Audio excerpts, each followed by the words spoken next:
السلام عليكم ورحمة الله وبركاته. إن الحمد لله نحمده ونستعينه ونستغفره ونعوذ بالله من شرور أنفسنا وسيئات أعمالنا. من يهده الله فلا مضل له ومن يضلل فلا هادي له. اللهم صل وسلم بجميع صلوات كلها عدد ما في علم الله على سيدنا محمد وآله ومن والاه في كل لحظة أبدا بكل لسان لأهل معرفة بالله. سبحانك لا علم لنا إلا ما علمتنا إنك أنت العليم الحكيم. رب اشرح لي صدري ويسر لي أمري واحلل عقدة من لساني يفقه قولي. آمين يا رب العالمين. Alhamdulillah, bersyukur kita kepada Allah Subhanahu wa taala atas dikumpulkannya kita semua di malam hari ini di taman dari taman surganya,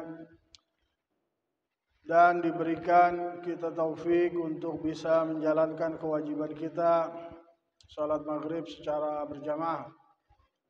Semoga ibadah salat maghrib kita dan doa-doa kita diijabah oleh Allah Subhanahu wa taala, dan mudah-mudahan diberikan kita semua ilmu yang bermanfaat.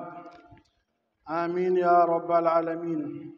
Hadirin yang dirahmati Allah, dalam ta'lim kita yang lalu disebutkan oleh musannif rahimahullah taala bahwa salat ada bentuk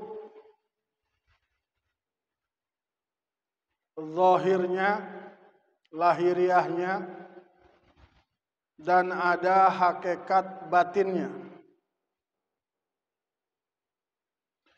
Dan tidak akan berharga salat itu kecuali didirikan bentuk lahir dan batinnya sekaligus. Adapun lahiriahnya salat adalah rukun-rukun, syarat, sunnah, adab yang zahir, seperti berdiri, membaca Al-Quran, ruku, sujud, dan seterusnya.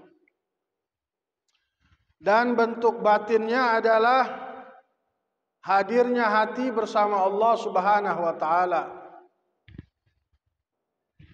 Sebagaimana sering kita ulang, apa maksudnya hadirnya hati bersama Allah adalah sadar dan memahami apa yang dilakukan dan apa yang diucapkan. Juga ikhlas karena Allah ketika melakukannya semata-mata mengharapkan ridhonya. Kemudian juga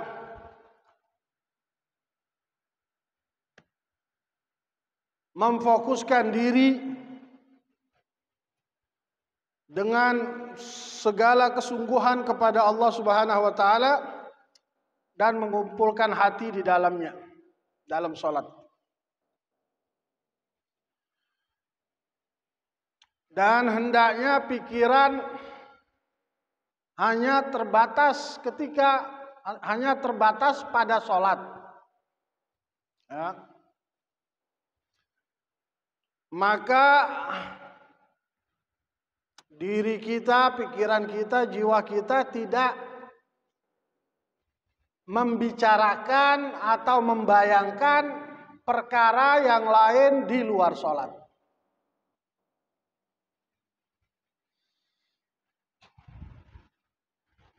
Dan musannif juga bilang hendaknya menjalankan adab dari adab-adab munajat kepada Allah Subhanahu wa taala, karena sesungguhnya orang yang salat itu dia berdialog dengan Allah. Bagaimana Nabi SAW sabdakan, innamal musalli munajin rabbah. Sesungguhnya orang yang sholat itu berdialog dengan Tuhannya.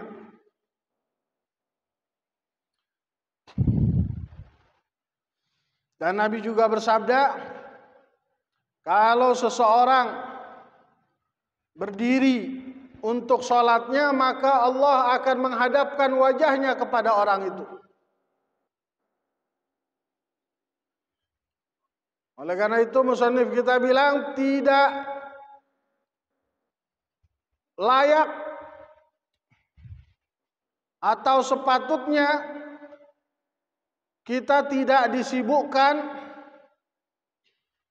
dengan sholat sunnah di waktu-waktu yang dalam waktu tersebut ada riwayat atau ada perintah ma'thur dari Nabi Sallallahu Alaihi Wasallam untuk kita melakukan sholat di dalamnya. Ya.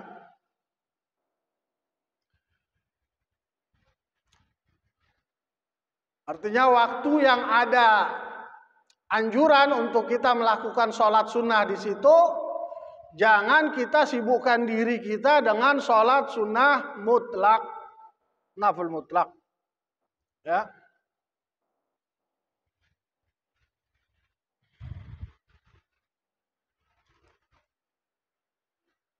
Sebagaimana beberapa waktu memang Nabi Shallallahu Alaihi Wasallam tentukan agar kita melakukan sholat di dalamnya, seperti waktu duha, ya, kemudian antara maghrib dengan isya seperti kita sekarang, ada nanti disebutkan riwayatnya, dan waktu-waktu yang lain.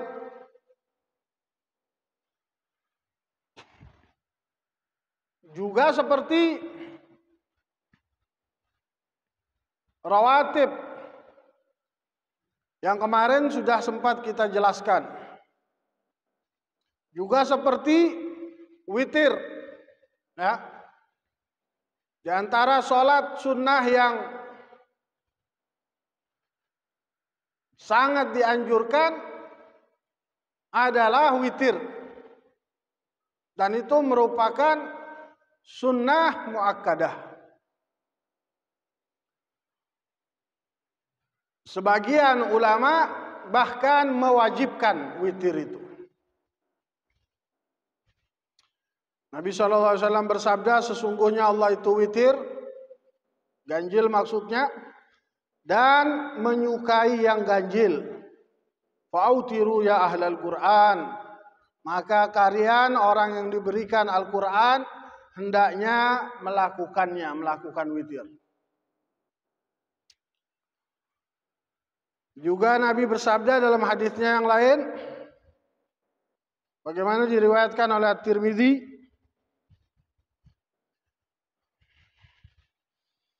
al-witru haqqun, witir itu adalah kebenaran. Wa man lam yutar falaisa minna. Siapa yang tidak melakukan witir, maka bukan golongan kami, kata Nabi. Bukan orang Islam. Oleh karena itu ada sebagian ulama yang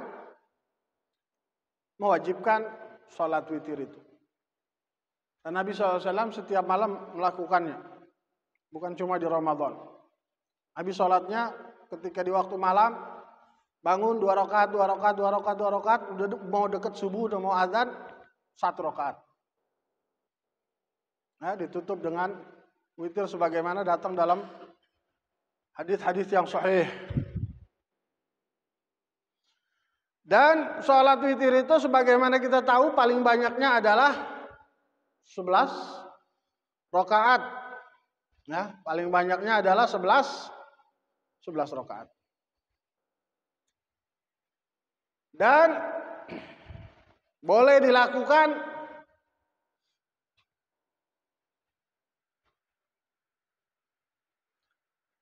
dengan satu salam. Ya. Boleh dilakukan dengan satu salam. Yang afdal adalah salam setiap 2 rakaat.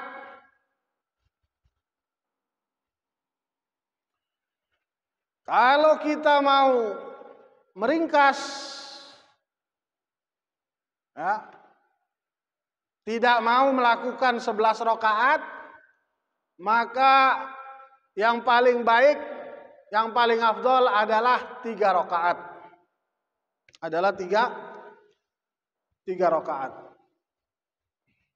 Ya. Kalau melakukan 1 rakaat secara terus-menerus, makruh hukumnya. Sesekali nggak apa-apa serakaat.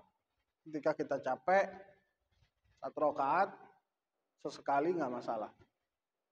Tapi kalau terus-terusan 1 rakaat, maka makruh.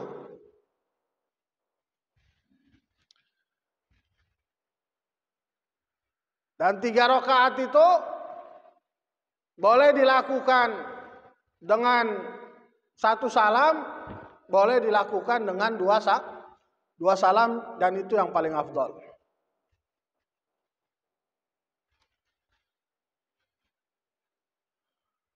Kemudian musannif kita mengatakan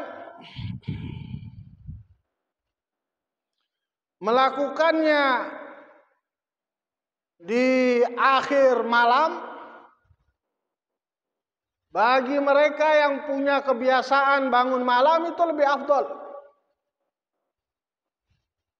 Ya, sebagaimana tadi kita sebutkan dari kebiasaannya Nabi Shallallahu Alaihi Wasallam.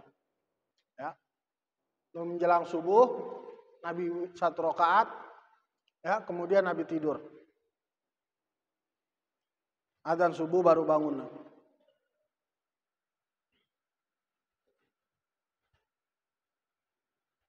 Dan bagi orang yang punya kebiasaan mantep, adatin rasikhah, kebiasaan yang mantep, ya, karena kebiasaan itu dihitung walaupun dengan 1 kali melakukannya, itu sudah dianggap biasa, ya, walaupun cuma 1 kali. Kalau kita bangun jam 3, setengah 4, jam 4, walaupun cuma sekali itu udah dianggap biasa. Ya. Begitu juga kalau kita sebulan atau 2 bulan atau setahun cuma sekali ke masjid atau seminggu sekali cuma Jumatan, itu udah dianggap biasa. Dia biasa ke masjid. Dia biasa jamaah di masjid walaupun cuma seminggu sekali. Ya. Dan dia dapat pahala orang yang melakukan sholat berjamaah di masjid ketika dia sakit di rumah. Kenapa? Karena dia dianggap biasa ke masjid. Maka musannif kita bilang, bagi orang yang punya kebiasaan yang mantap, adatun rasikhah, kebiasaan yang kuat, untuk melakukan witir itu di akhir malam lebih afdal buat dia. Ya. Karena Nabi SAW bersabda, ij'alu akhiru sholatikum al-witra. Jadikanlah sholat terakhir kalian adalah witir. Nabi. Jadikanlah sholat terakhir kalian adalah witir. Oleh karena itu, Para ulama kita bilang, kalau kita sudah witir, maka sebaiknya jangan sholat lagi. Kecuali kita udah tidur. Ya, kecuali kita udah tidur. Dan siapa yang tidak punya kebiasaan bangun malam, sekali bangun, sekali enggak, maka kata musannif, melakukannya di awal isya lebih afdal buat dia. Ya, lakukannya di awal isya lebih afdal. Habis sholat isya, ba'diyah 4 rakaat, habis itu witir langsung. Habis itu pulang tidur. Ya.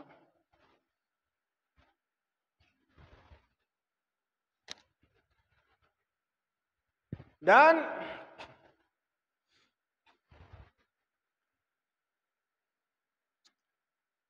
di antara sholat yang tidak pernah ditinggalkan oleh Nabi Shallallahu Alaihi Wasallam itu adalah witir. Ya. Bagaimana di dalam hadis-hadis yang sahih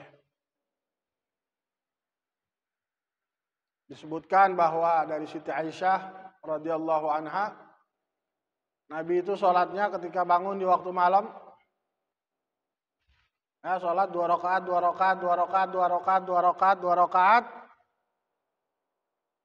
Udah mau subuh, baru 1 rakaat, habis itu tidur. Ya. Azan subuh, bangun, sholat qobliyah subuh 2 rakaat, rebahan lagi. Hah? Rebahan lagi Nabi Sallallahu Alaihi Wasallam. Hah? Sambil menghadap kiblat. Habis itu mau qomat baru Nabi bangun.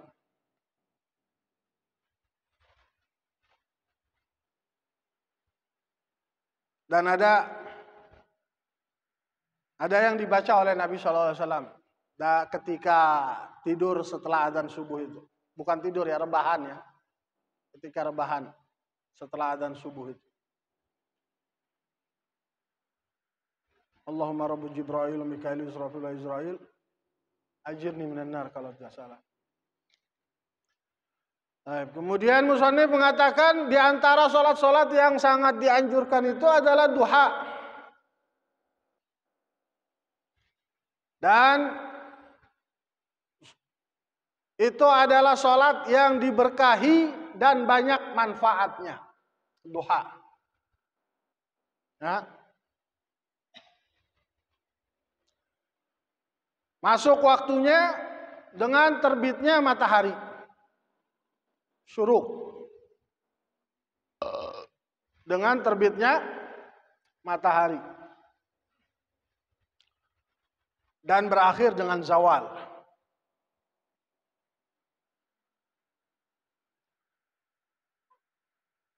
Paling banyaknya 8 rakaat. Dalam riwayat 12 rakaat.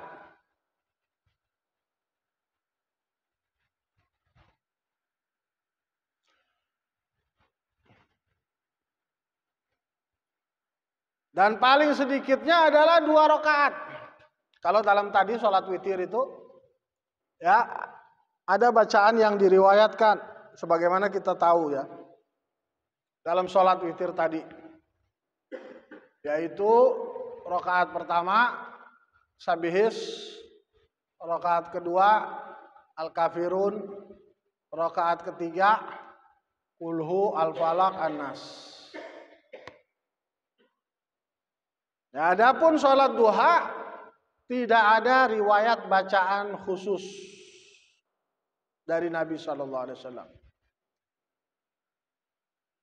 Tapi para ulama menganggap bagus, menganggap baik kalau duha itu dibaca surat Asy-Syams wa syamsi wa duhaha di rakaat pertama, wa duha di rakaat kedua, kemudian rakaat ketiga kalau habis itu salam, rakaat ketiga al-kafirun, rakaat keempat kulhu kalau mau 4 rakaat. Dan itu biasa diamalkan oleh pengarang kita, Al-Habib Abdullah bin Ali Al-Haddad. Beliau biasanya bacanya itu. Pertama wasyamsi wadduhaha, yang kedua wadduha. Habis itu ketiga Al-Kafirun, keempat Kulhu. Ya, disebutkan oleh salah satu murid beliau dalam kitab Ghayatul Ghausat wal Murad, manaqib daripada Habib Abdullah bin Ali Al-Haddad.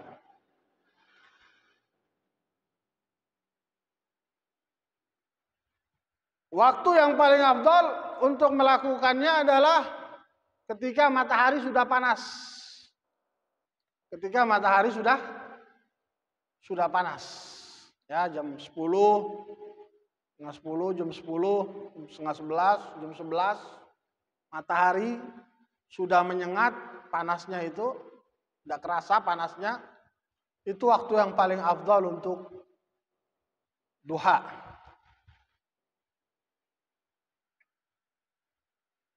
Tapi masuk waktunya sebagaimana kita bilang tadi, mulai dari terbitnya matahari dan berakhir dengan zawal.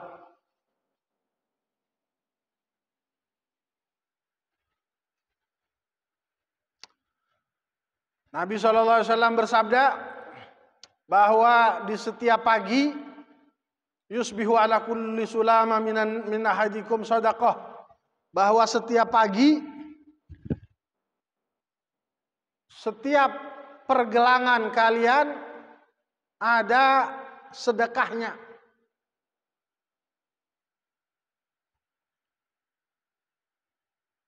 Wa kullu tasbihatin sadaqah, maka setiap tasbih itu sedekah, setiap tahmid itu sedekah, setiap tahlil itu sedekah, setiap takbir itu sedekah, amar ma'ruf sedekah, nahi mungkar sedekah, wa yujzi bihi min dzalika kullih raq'atani yarka'uhuma minad duha.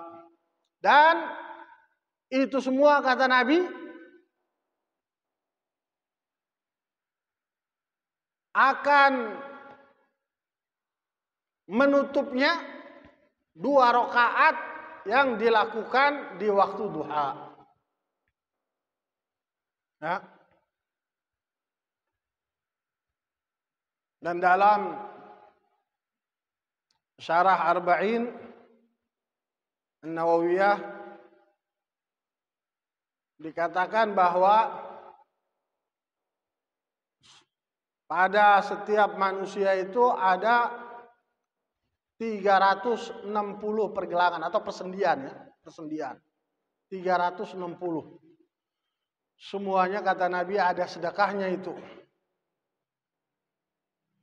Dan akan menutup itu semua 2 rakaat yang dilakukan di waktu duha.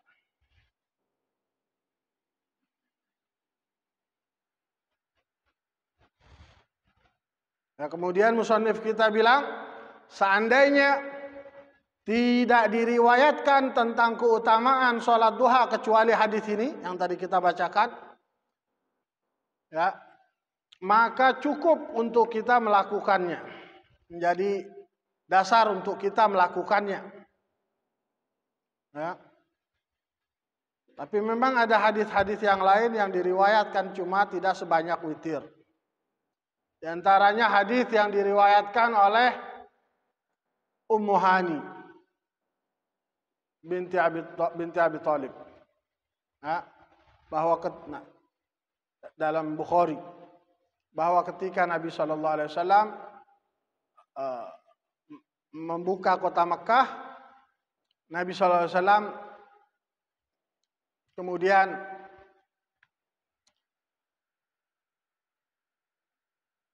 masuk ke rumahnya Ummu Hani, ya, dan Nabi SAW melakukan sholat duha di rumahnya 8 rakaat.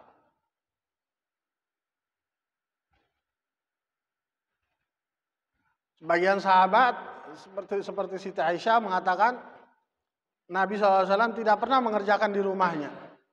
tidak pernah melihat atau mengetahui bahwa Nabi SAW melakukan sholat duha. Karena memang kebiasaannya dilakukan oleh Nabi SAW di masjid. Ya, semua sholat sunnah itu lebih afdol dilakukan di rumah kecuali duha. Kecuali duha lebih afdol dilakukan di masjid. Ya, semua sholat sunnah lebih afdol dilakukan di rumah kecuali duha. Nah, Nabi SAW kebiasaannya setelah subuh beliau tidak keluar dari masjid kecuali sudah terang matahari, sudah duha. Dan sholat duha terus baru keluar. Ya, baru pulang.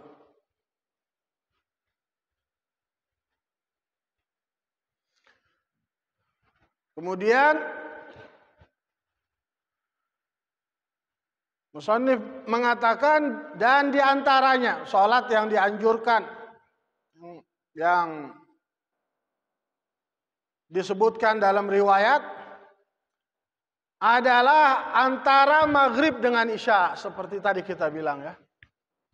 Sholat antara maghrib dengan isya. Dan para ulama menamakan itu sholat awabin. Awabin artinya orang yang kembali kepada Allah. Awab. Ya.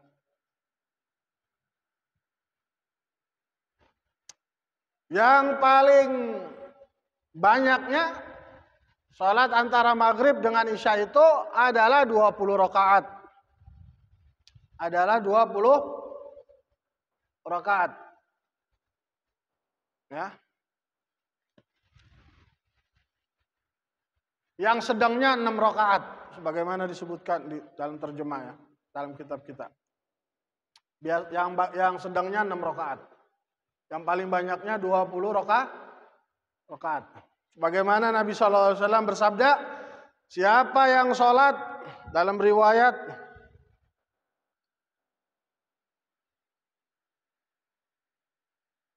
yang disebutkan bahwa siapa yang sholat antara maghrib dengan isya 20 rakaat, Allah akan bangunkan buatnya istana di dalam surga.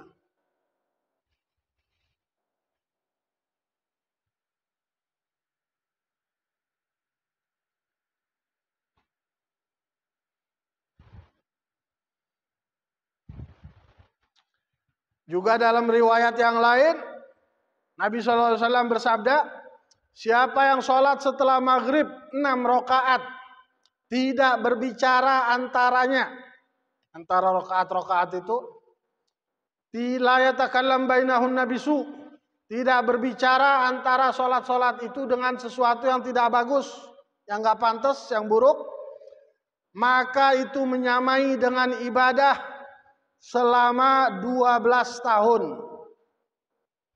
Puasa di siang harinya, tahajud di malam harinya, 12 tahun. Ya. Cuma dengan 6 rakaat. Oleh karena itu, dalam Maslakul Gharib Lil Habib Tahir bin Husain Tahir, beliau bilang bahwa 6 rakaat itu 2 rakaat pertama kita niat ba'diyah maghrib. Setelah maghrib kan, kita niat ba'diyah maghrib 2 rakaat. 2 rakaat kedua tetap sama niatnya ba'diyah maghrib. Nah, ba'diyah maghrib 4 rakaat. Rakaat yang kedua, yang ketiga, ya, rakaat 2 rakaat yang ketiga itu niat itu tadi, sholat sunnah awabin. Ya, boleh kita masukkan juga niat taubat, sholat sunnah taubat. Boleh juga kita masukkan niat istikharah, Ya. Dan di 2 rakaat yang pertama, sebagaimana kita tahu, ba'diyah maghrib itu bacaannya kuliah dan kulhu. Ya. Dan itu selalu, artinya sebagaimana disebutkan dari Sayyidina Abdullah bin Umar radhiyallahu anhuma, kalau tidak salah waktu kejadian Khandaq, ya, Nabi SAW sholat ba'diyah maghrib itu, kemudian dia mendekati Nabi SAW. Dia sholat dekat sama Nabi SAW, di belakangnya dekat, sehingga terdengar bacaannya Nabi. Ba'diyah maghrib itu Nabi baca kuliah sama kulhu.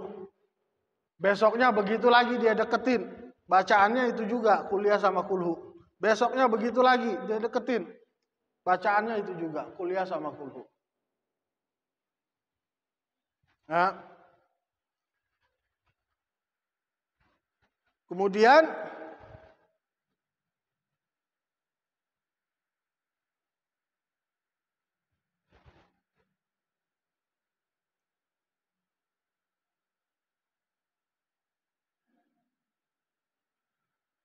membaca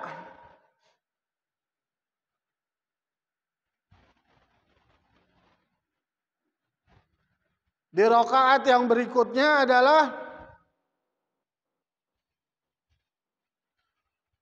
ayat kursi, Al-Ikhlas dan Mu'awwidzatain, Al-Falaq sama An-Nas, ya. Kalau sudah selesai dia angkat tangannya dan berdoa, Allahumma inni astaudi'uka imani fi hayati wa inda mamati wa ba'da mamati fahfadhu alayya innaka ala kulli syai'in qadir 3 kali.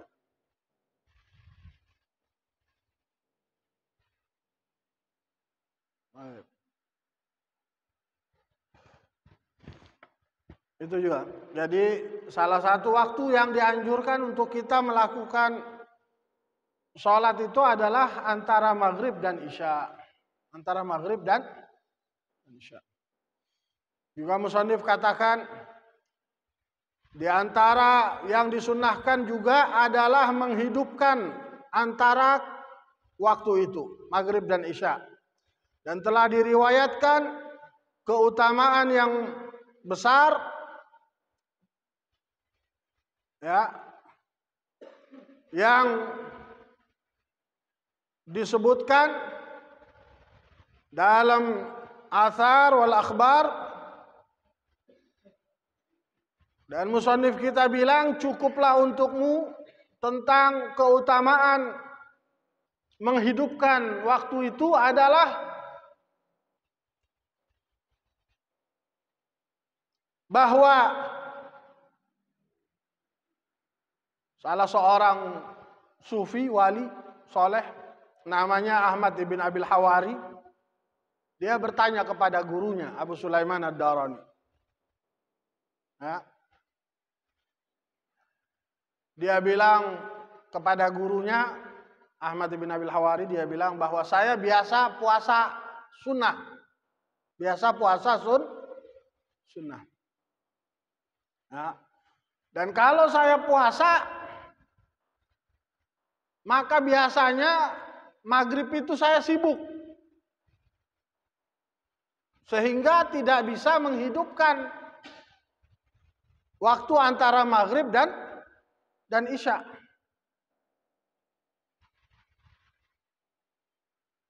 Maka dia tanya sama gurunya, yang mana yang lebih afdol untuk saya lakukan?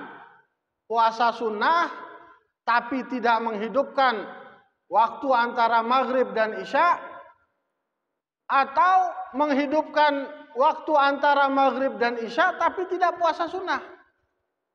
Maka gurunya bilang, Abi Sulaiman Ad-Darani, wali terkenal ini ya, orang wali besar, termasuk dari orang-orang soleh atau wali-wali yang disebutkan oleh Al-Imam Al-Busiri dalam risalahnya. Maka gurunya bilang, lebih afdol kamu hidupkan waktu antara maghrib dan isya, nggak usah puasa.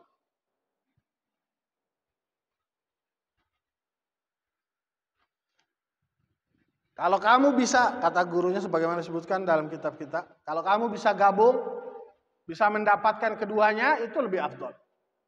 Puasa, tapi maghrib sampai isya juga dihidupkan.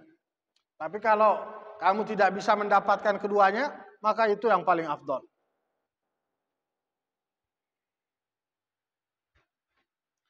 Ya, sebagaimana gurunya bilang, faqala ijma' bainahuma.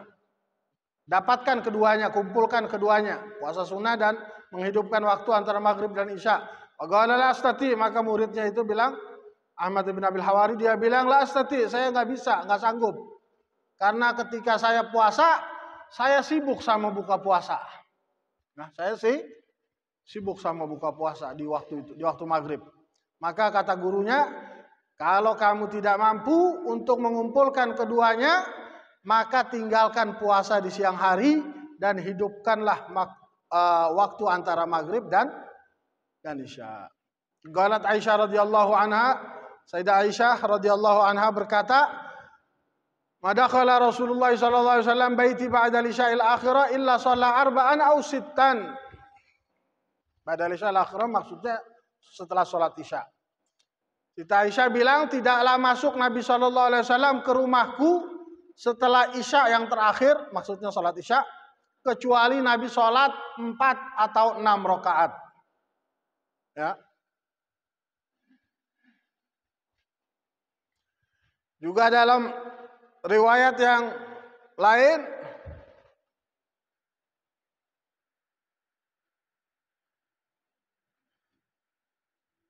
Nabi sallallahu alaihi wasallam bersabda, arba'un ba'dal isya kunna kamitslihinna min lailatul qadr.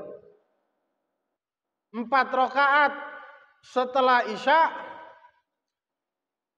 itu menyamai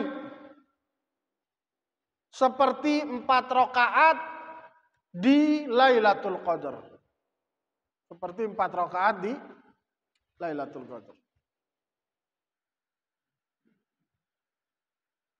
Ya, oleh karena itu Al-Habib Abdurrahman bin Muhammad Al-Masyhur, Mufti Hadramaut, ya, beliau melakukan ba'diyah isya itu 4 rakaat, selalu 4 rakaat, dan membaca surat-surat yang dianjurkan untuk dibaca itu, seperti Tabarok,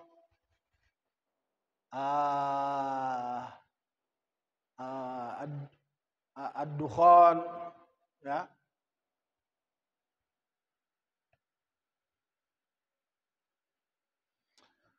Kemudian musannif juga mengatakan di antara sholat yang dianjurkan adalah sholat malam. Telah bersabda Nabi sallallahu alaihi wasallam, afdhalus sholati ba'dal maktubati sholatul lail. Sholat yang paling afdal setelah yang wajib, setelah yang fardu adalah sholat malam. Ya. Allahu a'lam. Kita cukupkan sampai di situ. Insyaallah kita lanjutkan lagi dalam ta'lim akan datang. Ya, mudah-mudahan Allah Subhanahu wa taala berikan kita taufik dan kekuatan untuk bisa mengamalkan salat-salat yang disunahkan dan yang dianjurkan oleh baginda Nabi besar kita Muhammad sallallahu alaihi wasallam, dan mudah-mudahan Allah Subhanahu wa taala panjangkan umur kita dalam sehat walafiat sehingga sampai di bulan suci Ramadan dan Allah bantu kita untuk bisa berpuasa dan menghidupkan hari-hari dan malam-malam yang mulia di bulan Ramadan dengan mengisinya dengan berbagai macam ibadah. Amin ya rabbal alamin. Allah hadini kunatu sallallahu Imam Al-Habib Abdullah bin Ali bin Muhammad Al-Haddad wa usuli wa furu walidina alaikum wa syaikh al-masyaikh al-muslimin ajma'in. Allah yataqasha amran muqraqtan wa nanakum bil husnat wa khairin ala hadratin nabiy sallallahu alaihi wasallam al-Fatihah.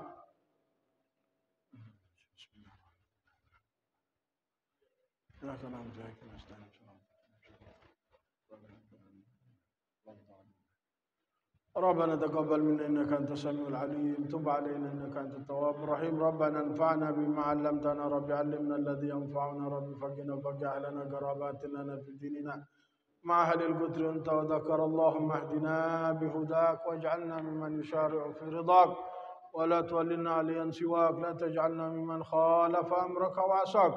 وحسبنا الله نعم الوكيل ولا حول ولا قوة إلا بالله العلي العظيم. سبحان ربك رب العزة عما يصفون وسلام على المرسلين والحمد لله رب العالمين. قبل الله منكم. السلام عليكم ورحمة الله وبركاته.